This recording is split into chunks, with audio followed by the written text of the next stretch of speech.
Dan terus terang saya waktu itu eh, sangat alergi tuh saudara dengan ke gereja. Hadis Sahih Bukhari nomor 1090 yang artinya, demi Allah yang jiwaku di tangannya, kata Muhammad. Kalau hadis kan kata Muhammad ya saudara, sesungguhnya telah dekat masanya Isa anak Maryam akan turun di tengah-tengah kamu. Dia akan menjadi hakim yang tegak, menjadi hakim yang adil, menjadi hakim yang lurus. Tetapi Al-Quran menyatakan bahwa Allah adalah hakim yang seadil-adilnya.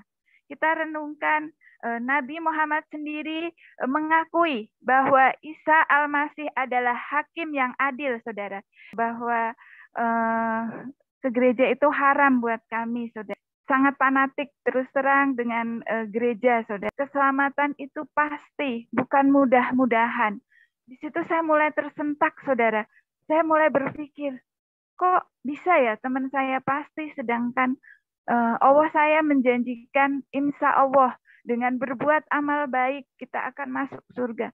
Di situ menjadi sesuatu renungan buat saya. Menjadi saya awal balik, saya mulai berpikir dan membuka hati untuk saya mau belajar kebenaran siapa Isa Al-Masih. Tapi di situ saya belum mau membuka Alkitab karena waktu itu pikiran saya masih takut untuk membuka kitabnya orang Kristen, saudara. Saya mau belajar melalui ayat-ayat Al-Quran, saya mau mencari tahu siapa Isa Al-Masih. Benar dia hanya nabi atau Tuhan yang disembah orang Kristen? Apa benar dia akan memberikan jaminan keselamatan bagi pengikutnya? Di situ saya mulai mengaji lagi, saya mau cari tahu siapa sebenarnya Isa Al-Masih. Mari saudara-saudara boleh dicatat ayat-ayat yang nanti saya bacakan di dalam Al-Quran, saudara. Saudara tidak usah takut dosa karena yang saya bagikan ayat-ayat Al-Quran yang menunjukkan siapa Isa Al-Masih, saudara. Semoga saudara-saudara yang mendengar malam hari ini dibukakan mata hatinya, dibukakan imannya, dan dijamah Tuhan di dalam nama Tuhan Yesus. Saya mau membagikan firman-firman melalui Al-Quran, melalui pengalaman pribadi saya yang sudah saya pelajarin, saudara.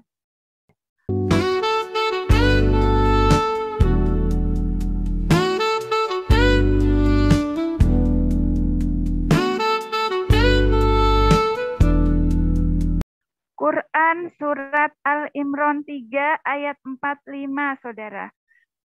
Yang artinya, saya bacakan artinya saja, saudara, karena kalau kita membaca ayat Al-Qurannya tapi kita tidak mengerti artinya, itu sama saja kita tidak tahu, saudara.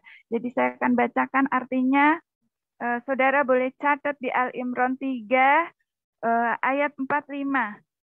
Ingatlah ketika malaikat berkata, "Hai Maryam, sesungguhnya Allah menggembirakan kamu dengan kelahiran seorang putra yang diciptakan dengan kalimat yang datang daripadanya, namanya Al-Masih, Isa putra Maryam, seorang terkemuka di dunia dan di akhirat, dan termasuk orang-orang yang didekatkan kepada Allah." Jadi dari ayat ini, saudara, kesimpulan yang saya renungkan yang dikandung Maryam adalah kalamnya Allah, saudara. Atau firmannya Allah. Dengan demikian, firman itu lahir, menjelma, nuzul, menjadi manusia yang melakukan penyelamatan, sehingga disebut Mesias atau Al-Masih. Arti dari Al-Masih itu Mesias, saudara, atau penyelamat, sehingga Isa terkemuka di dunia dan di akhirat. Bukankah kalau kita belajar di Al-Quran, Allah saja yang seharusnya yang terkemuka di dunia dan di akhirat. Namun kenapa di ayat ini mengatakan Isa juga terkemuka di dunia dan di akhirat, saudara?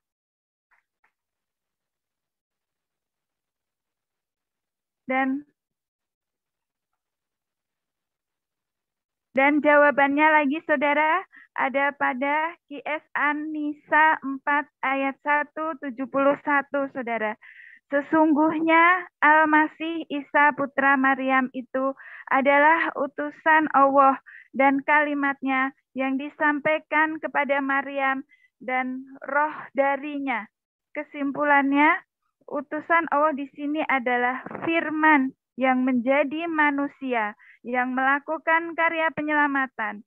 Isa adalah kalamnya Allah dan rohnya Allah itu sendiri.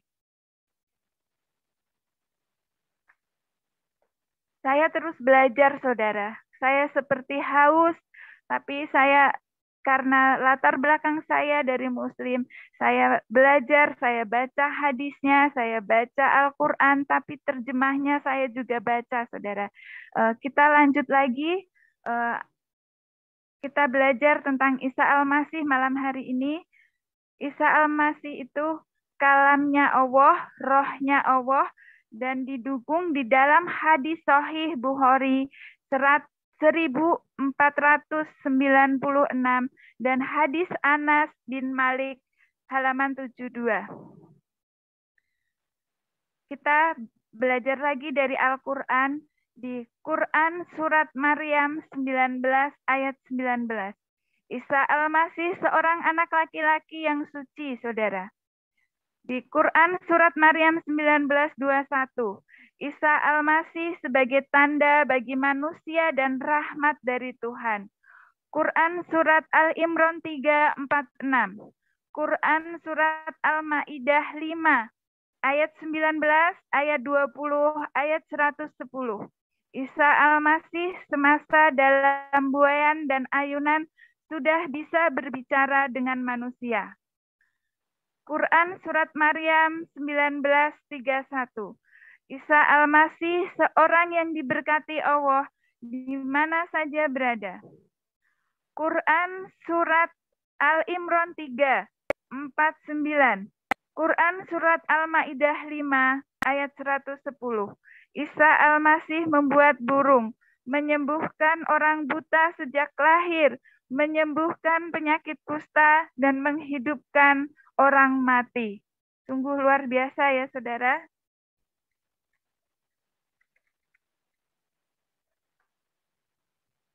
Dan dari hadisnya, hadis Sahih Muslim nomor 127 atau hadis Sahih Bukhari nomor 1090 yang artinya, demi Allah yang jiwaku di tangannya, kata Muhammad.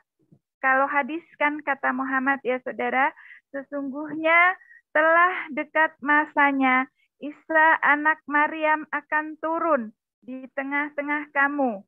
Dia akan menjadi hakim yang tegak, menjadi hakim yang adil, menjadi hakim yang lurus.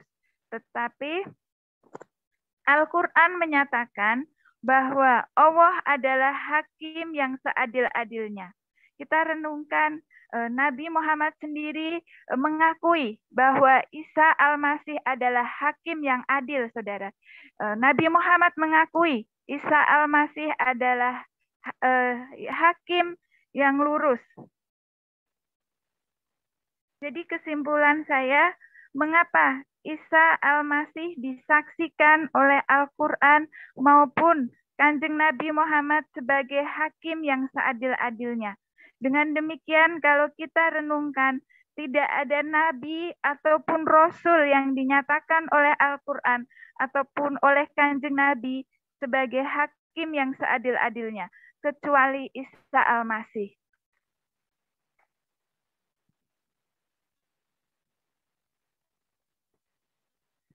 Dari ayat-ayat tadi, saudara, kesimpulannya Isa Al-Masih itu adalah roh Allah. Isa Al-Masih adalah kalam Allah. Isa Al-Masih itu terkemuka di dunia dan di akhirat. Isa Al-Masih itu adalah hakim yang adil.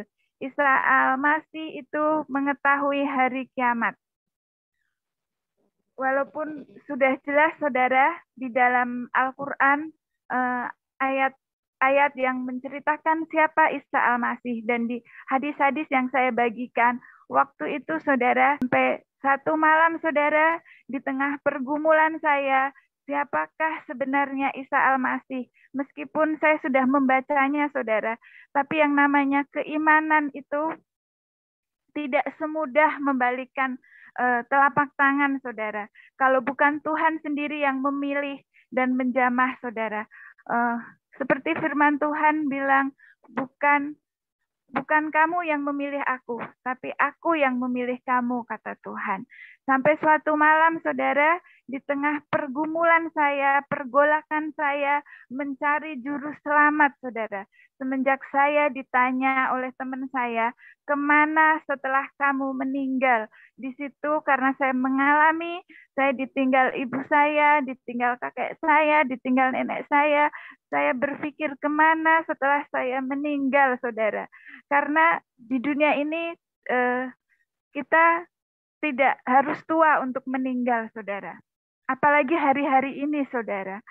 Setelah itu, saudara, waktu saya tidur, habis seperti belum tidur, saudara. Kurang lebih jam 12 malam, saya membaca, mengaji ayat-ayat Al-Quran yang tadi saya bagikan ke saudara. Saya rebahan dan saya renungkan siapa sebenarnya Tuhan saya, kenapa Al-Quran sendiri menjelaskan bahwa Isa Al-Masih itu hakim. Di situ saya bergumul, saudara, tapi setelah itu saya seperti kayak tidur, tapi saya ngalami kayak nyata, saudara.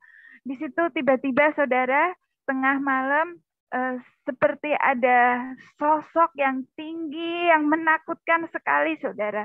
Seperti kayak kuasa kegelapan, kalau sekarang saya mengerti. Kalau itu kuasa kegelapan, saudara, duduk di atas kepala saya sambil menaruh pedang di atas leher saya, saudara. Mungkin kalau saya pikir sekarang saya udah mengerti keselamatan. Kuasa kegelapan tidak ingin untuk kita diselamatkan, saudara. Tapi karena setiap minggu tadi seperti kesaksian di depan saya, kalau saya ke gereja bersama bos saya, iman timbul juga dari pendengaran.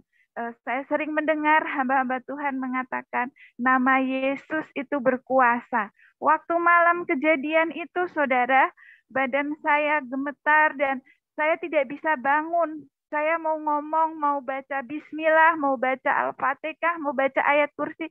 Tidak terbuka, saudara. Mulut saya seperti terkunci, saudara.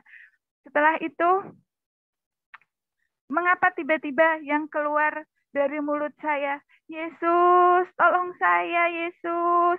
Saya juga bingung, saudara.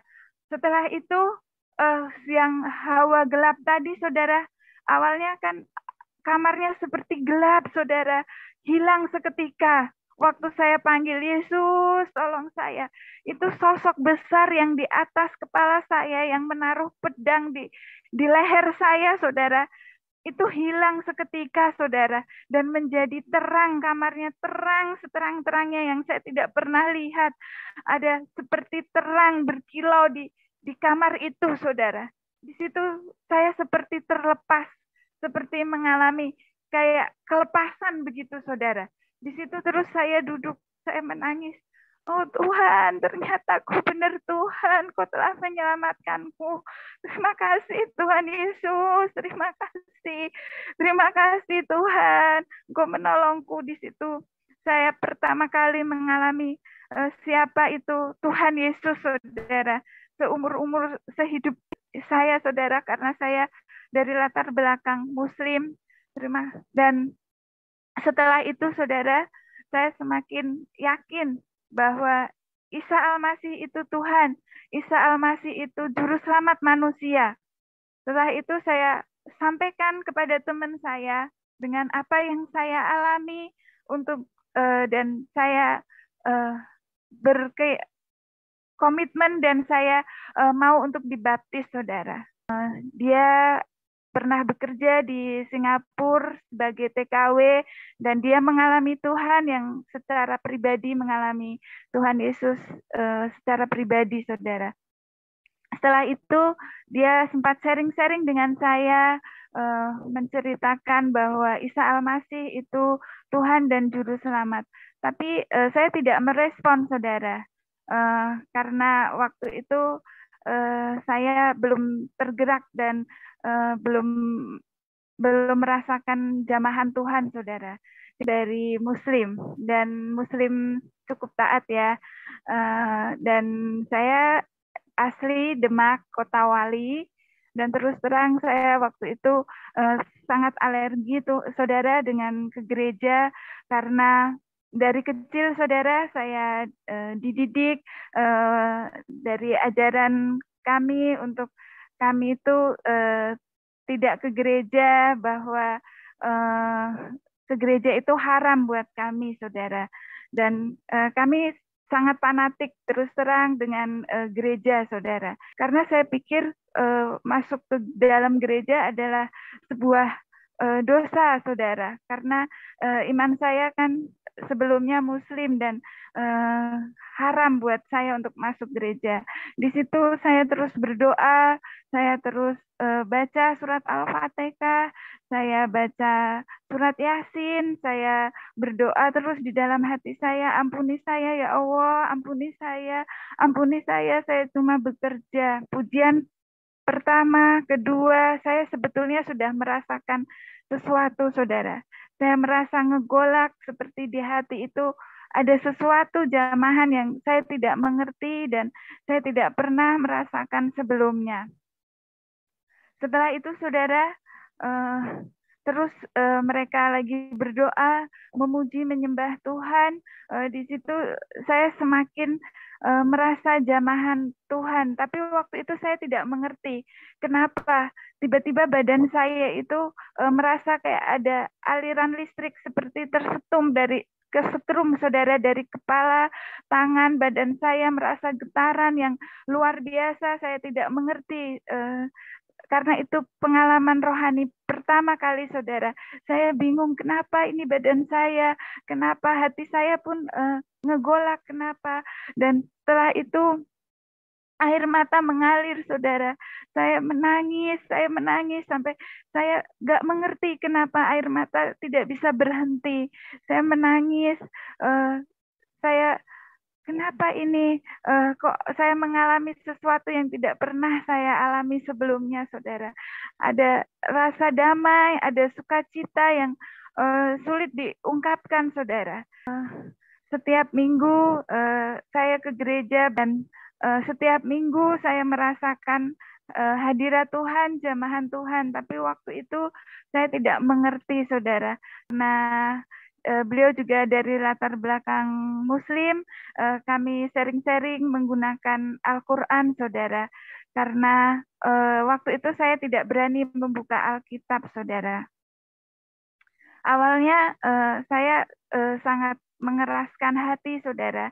Sampai suatu waktu teman saya datang, dia bertanya, sharing dengan saya, kalau kamu meninggal, kata teman saya, kamu kemana?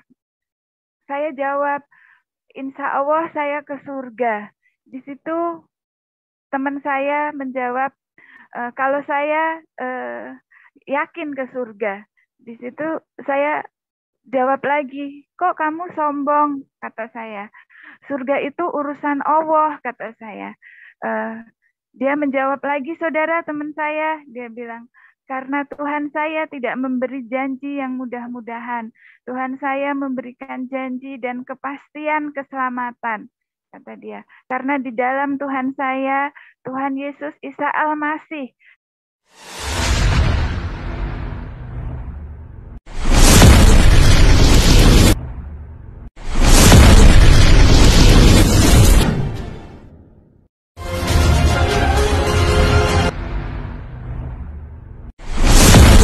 Ya, dari latar belakang ya, saudara-saudara. Saya latar belakang dari Muslim, dan Muslim cukup taat ya. Dan saya asli Demak, Kota Wali. Saya dua saudara, saya dan kakak saya. Dan di tahun 1992, waktu saya berusia kurang lebih 7 tahun lebih sedikit, hampir mau 8 tahun, ibu saya tiba-tiba sakit, saudara. Tapi beliau tidak dirasa sakitnya. Dia tetap bekerja, ke sawah, dan dagang, saudara-saudara. Sampai suatu siang, pas saya pulang sekolah, saudara, ibu saya sudah pingsan. Dan waktu itu terus keluarga bawa ibu saya ke rumah sakit. Dan di rumah sakit kurang lebih 2 minggu, dan saya hanya bertemu beberapa kali karena waktu itu saya sekolah, saudara. Dan pas suatu siang saya pulang sekolah, ibu saya sudah meninggal, saudara. Dan dari ibu saya meninggal, di situ saya sangat terpukul karena meninggalnya terlalu mendadak buat saya, dan saya sangat dekat dengan ibu saya. Jadi saya sangat kehilangan waktu ibu saya meninggal, sangat sedih ya. Gimana ya, saudara, namanya kita masih kecil dan ditinggal ibu. Di situ saya sangat kehilangan ibu saya. Setelah ibu saya meninggal, saudara, eh, papa saya gak lama minta izin untuk menikah, saudara. Dan awalnya mau menikah dengan yang satu kampung, tapi tidak jadi. Dan tidak lama papa saya pulang membawa ibu tiri saya. Waktu itu masih calon ibu tiri saya. Sebetulnya di hati saya tuh gak rela, saudara, waktu papa saya minta izin mau menikah. Karena ibu saya waktu itu meninggal belum 1 tahun, saudara. Dan papa saya udah minta izin mau menikah. Saya sangat kecewa kenapa papa udah mau menikah lagi sedangkan ibu baru meninggal. Setelah itu papa saya jadi menikah dengan pilihannya ibu tiri saya dari Purbolinggo. Dan setelah itu kakek dan nenek saya berunding untuk saya mau dibawa ke Jakarta atau saya tetap di Semarang. Waktu itu karena saya masih sekolah dan kakek nenek saya juga khawatir untuk takut terjadi apa-apa karena saya masih kecil kalau saya dibawa ke Jakarta. Akhirnya kakek dan nenek saya memutuskan, saudara, untuk saya tetap di Semarang, di Demak, saudara. Berjalannya waktu, Papa setelah menikah jarang pulang, saudara. Di situ secara otomatis selain saya kehilangan ibu, saya juga kehilangan sosok ayah, saudara. Karena boleh dibilang setahun sekali ayah baru pulang papa saya. Setelah itu waktu saya umur 14 tahun, saudara, tiba-tiba 14 mau 15 tahun, ya 14 mau 15, kakek saya sakit dan tiba-tiba meninggal juga, saudara. Setelah kakek saya meninggal, hanya jarak 2 minggu, terus nenek saya meninggal karena nenek saya mengalami jantung lemah. Nenek saya kaget waktu kakek saya meninggal, nenek saya langsung masuk rumah sakit, saudara. Hanya selisih 2 minggu meninggalnya kakek saya dan nenek saya. Di situ saya sangat terpukul, saudara, karena orang tua ibu saya sudah meninggal dan ibu saya meninggal, saya ikut kakek dan nenek. Kakek nenek juga meninggal, saudara. Saya sangat kehilangan dan sangat kurang kasih sayang karena papa juga setelah menikah jarang pulang, saudara. Dan setelah kakek saya meninggal, saya masih kelas 3 menunggu ujian. Di situ saya di kampung sampai nunggu lulus. Untuk beberapa bulan saya masih di bude saya. Setelah itu baru saya dijemput papa saya ke Jakarta. setelah saya dibawa papa saya ke Jakarta, saudara, sebetulnya saya punya keinginan untuk melanjutkan sekolah. Waktu itu saya baru tamat dari MTS, saudara. MTS itu eh, MTS setara SMP, saudara. Cuman di kampung saya namanya MTS Madrasah Sanawiyah, saudara, Nurul Huda. Di situ setelah saya dibawa papa saya ke Jakarta, papa saya memasukkan saya kerja di toko, saudara, di toko buku. Sebetulnya saya pengen untuk melanjutkan sekolah, tapi papa saya dan ibu tiri saya keberatan. Dan akhirnya saya bekerja di toko buku, saudara. Waktu saya bekerja di toko buku, saudara, di daerah Telugong, saya bertemu banyak suster-suster dan eh, saya tergerak berpikir sepertinya mereka kerjaannya lumayan santai dan enak. Saya perhatikan mereka, mereka kerjanya mengantar, menjemput anak.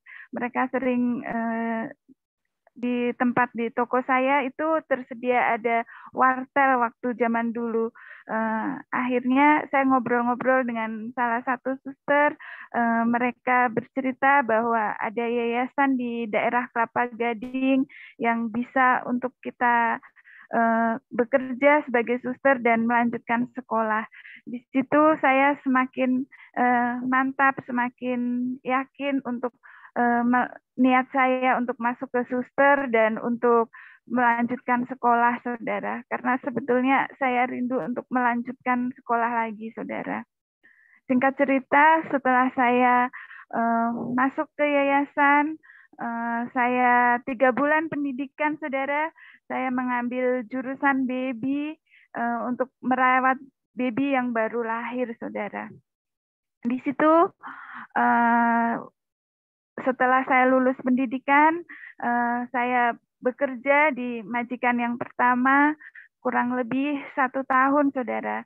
Tapi saya kembali ke yayasan karena waktu itu baby yang saya jaga udah umur 1 tahun lebih, agak gemuk, saudara. Jadi berat. Jadi saya mau cari yang baby baru lahir lagi. Karena kebetulan waktu itu saya agak kurus badannya. Terus setelah itu ini eh, bos yang kedua, saudara, saya dapat bos yang masih hamil anak pertama, saudara. Dan sebelum 1 minggu kurang lebih dia mau lahiran, saya dijemput eh, sebelum dia lahiran, saudara. Waktu beliau lahiran, saudara, di rumah sakit, saya bertemu dengan teman saya, belum kenal sebelumnya. Dia suster dari kakak bos. Bos saya punya kakak, dia punya susternya, saudara. Saya bertemu di rumah sakit. Teman saya ini dari Tasikmalaya. Singkat cerita, saya berkenalan dengan dia.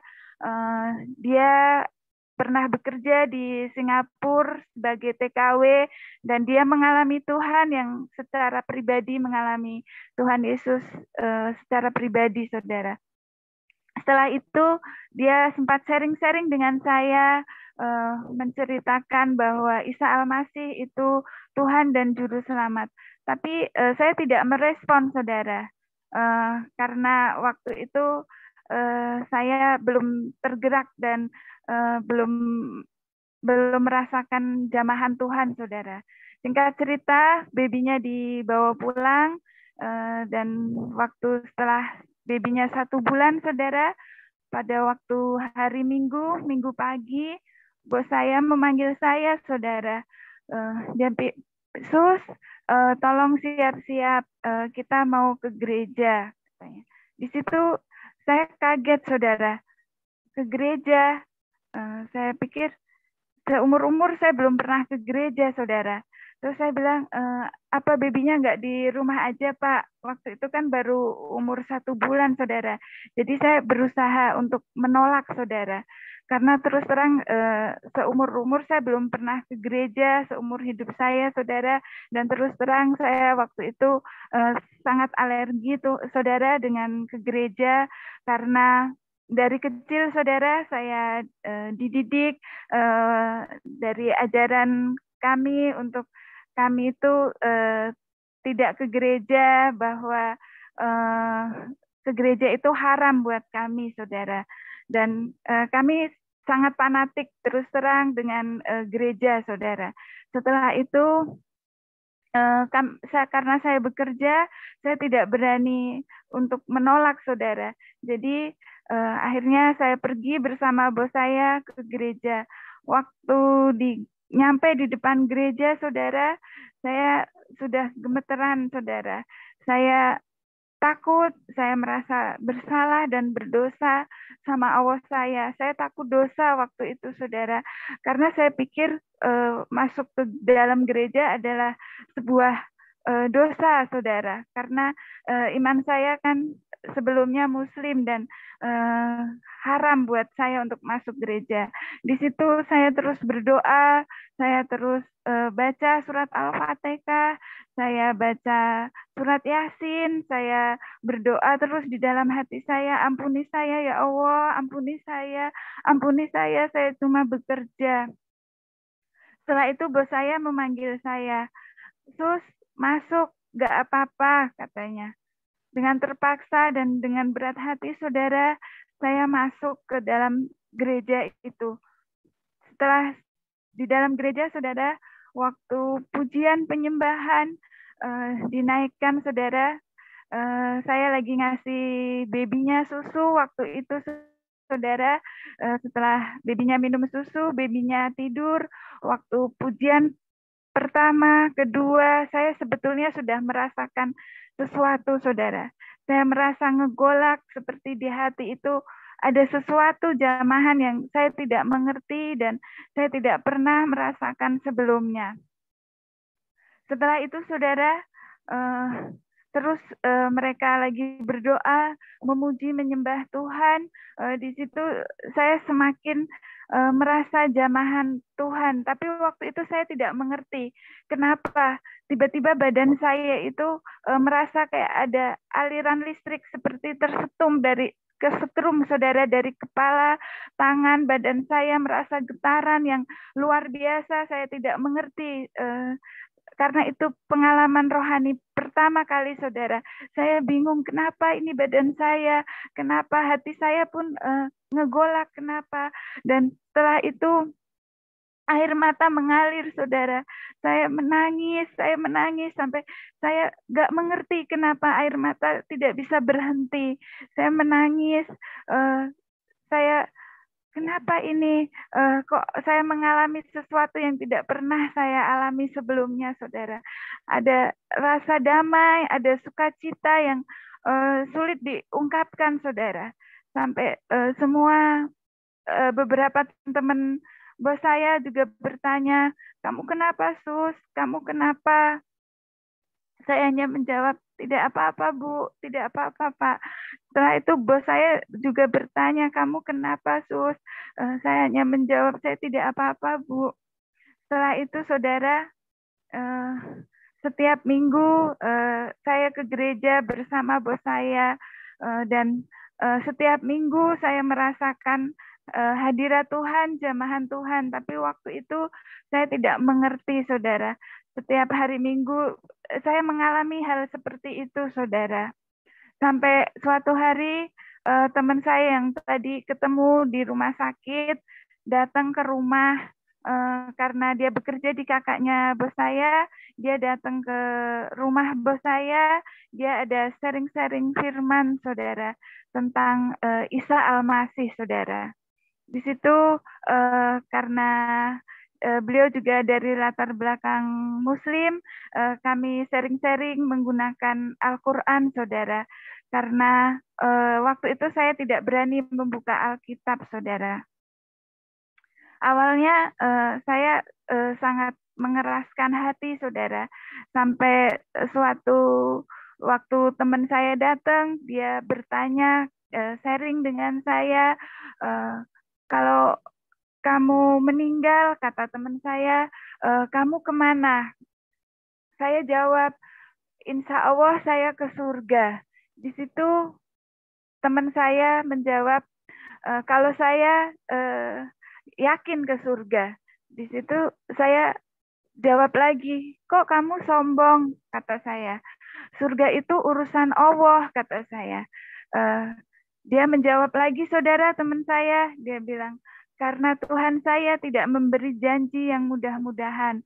Tuhan saya memberikan janji dan kepastian keselamatan, kata dia. Karena di dalam Tuhan saya, Tuhan Yesus Isa Al-Masih, keselamatan itu pasti, bukan mudah-mudahan. Di situ saya mulai tersentak, saudara. Saya mulai berpikir, kok bisa ya teman saya pasti, sedangkan Allah saya menjanjikan insya Allah dengan berbuat amal baik kita akan masuk surga. Di situ menjadi sesuatu renungan buat saya.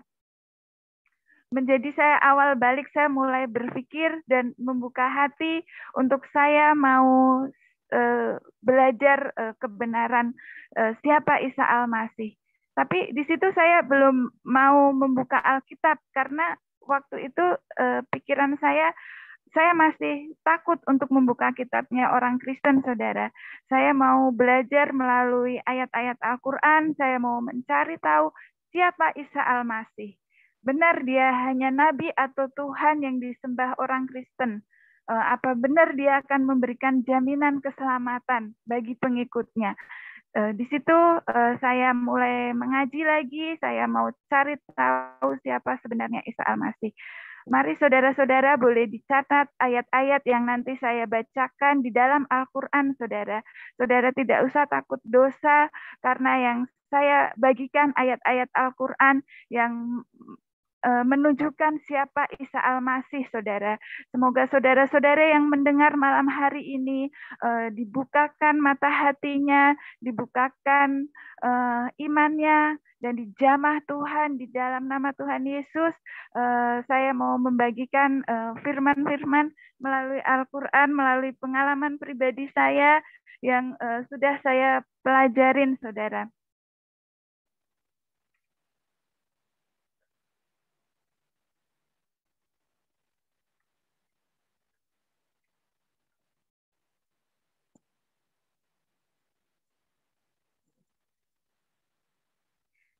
Kita belajar, saudara, di Quran surat Al-Imran 3 ayat 45, saudara.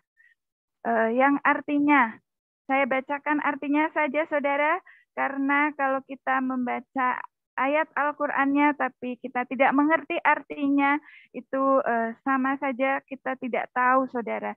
Jadi saya akan bacakan artinya. Saudara boleh catat di Al-Imran 3 ayat 45.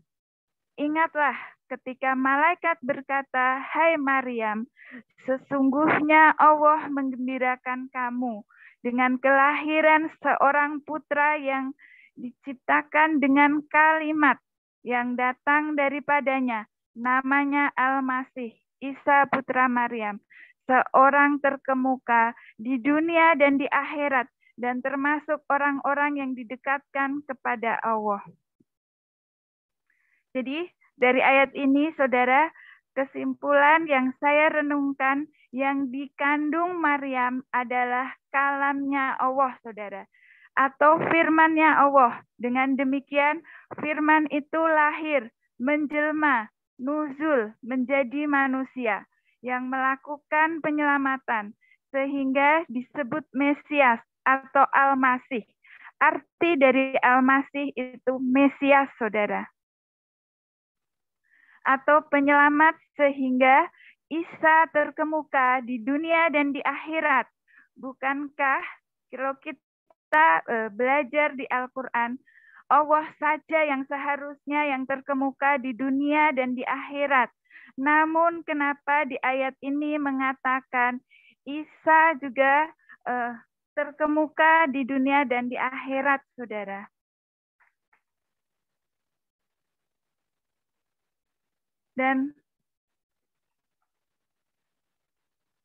Dan jawabannya lagi, saudara, ada pada QS An-Nisa 4 ayat 171, Saudara.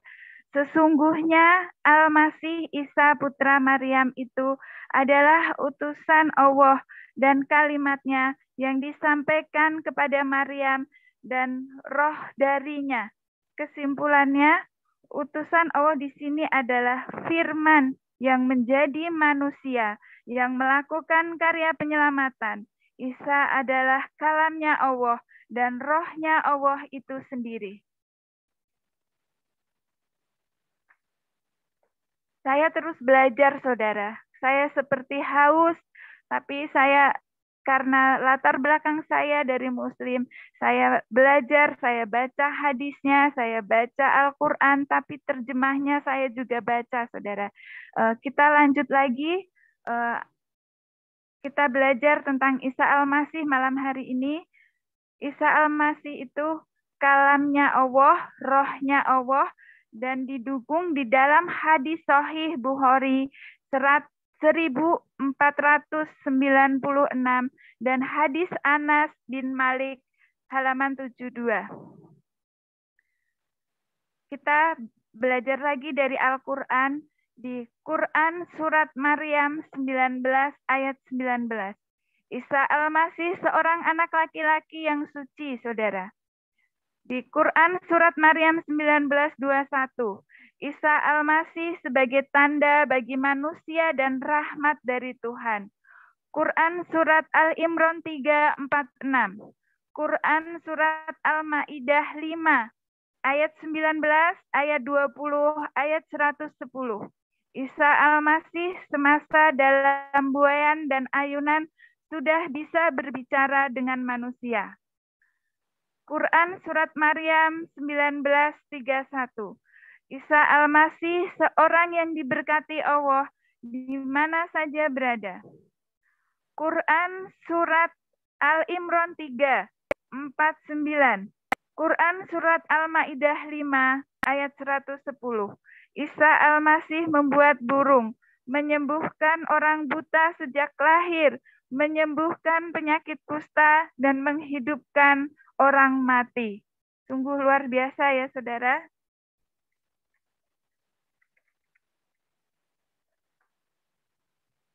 Dan dari hadisnya, hadis Sahih Muslim nomor 127 atau hadis Sahih Bukhari nomor 1090 yang artinya, demi Allah yang jiwaku di tangannya, kata Muhammad. Kalau hadis kan kata Muhammad ya, Saudara, sesungguhnya telah dekat masanya Isa anak Maryam akan turun di tengah-tengah kamu. Dia akan menjadi hakim yang tegak, menjadi hakim yang adil, menjadi hakim yang lurus. Tetapi Al-Quran menyatakan bahwa Allah adalah hakim yang seadil-adilnya.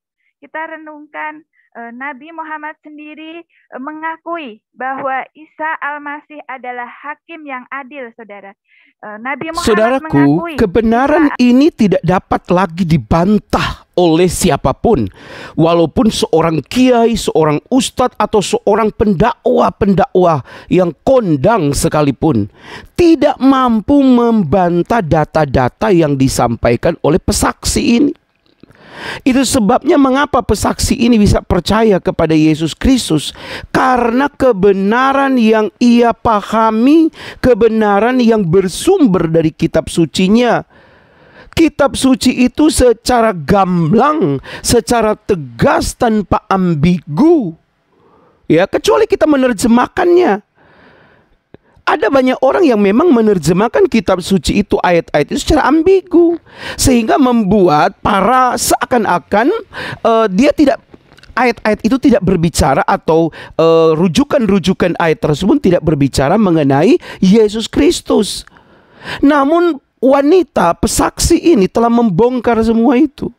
Dia mengatakan dan menyatakan secara tegas, secara jelas, bahwa memang kitab sucinya sebenarnya kalau dibaca secara taat, secara buka hati, secara baik, maka kitab suci itu merujuk kepada Yesus Kristus. Memang benar, kitab suci itu sendiri menerangkan, kalau terdapat keraguan-raguan kepadamu, bertanyalah kepada para pembaca kitab-kitab sebelummu, yaitu Taurat, Zabur, dan Injil. Itu sudah ditegaskan tetapi berusaha ditutupi, berusaha untuk tidak mau dipahami. Begitulah orang-orang ini menafsirkannya. Begitulah orang-orang ini mencoba untuk membuat kalimat itu seakan-akan bersayap, dan kemudian yang jadi adalah kebenaran mereka sendiri. Nah itu ya, terkesan pada wanita pesaksi ini, terkesan seperti itu karena dari awal dia merasa takut, dia belum tahu, dan kemudian dia merasa ini tidak benar. Tetapi setelah dia membaca secara baik, membaca secara taat dan buka hati, ternyata dia baru tercerahkan di situ bahwa betul kitab saya memang berbicara tentang Yesus Kristus yang adalah Tuhan dan Juru Selamat. Nah, saudara-saudara, kesaksian yang kami bagi-bagikan di channel kami kiranya akan membuka hati dan pikiran saudara untuk lebih mengerti tentang siapa sih Tuhan yang kita sembah, siapa Allah yang kita sembah, siapa Dia Yesus Kristus itu yang menjamin kepastian keselamatan. Tuhan Yesus kiranya memberkati kita semua. Kami berharap saudara dapat membagikan terus tayangan-tayangan kami kepada sekalian banyak orang supaya mereka juga diberkati oleh Tuhan. Saudaraku, jangan lupa untuk selalu tetap berdoa dan percaya kepada Yesus apapun resikonya. Sampai berjumpa lagi dalam program acara kami selanjutnya. Shalom. Haleluya, puji Tuhan.